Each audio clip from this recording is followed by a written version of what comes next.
নমস্কার ফ্রেন্ডস, আজকে বিগিনার্সদের উদ্দেশ্যে আমার ছোট্ট লেসন মিউজিক অক্টেভ। অক্টেভ কি? অক্টেভ হচ্ছে সাউন্ডের ফ্রিকোয়েন্সি। যেমন স্ট্রিংসের ক্ষেত্রে আমাদের 6টা স্ট্রিংস আছে, 6টা স্ট্রিংসেরই কিন্তু আলাদা আলাদা সাউন্ড ফ্রিকোয়েন্সি আছে। 6টা স্ট্রিংসের সাউন্ডের ফ্রিকোয়েন্সি 6 রকমের। আর নোটের ক্ষেত্রেও তাই, same note C note, first root নোটের সি এবং লাস্ট সি দুটো কিন্তু সেম নোট, অথচ কিন্তু সাউন্ড ফ্রিকোয়েন্সি আলাদা। তার জন্যে প্রথম যে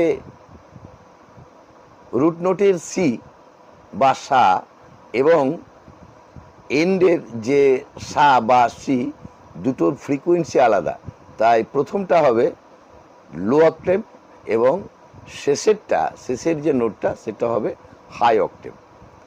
এটাই হচ্ছে অক্টেভ।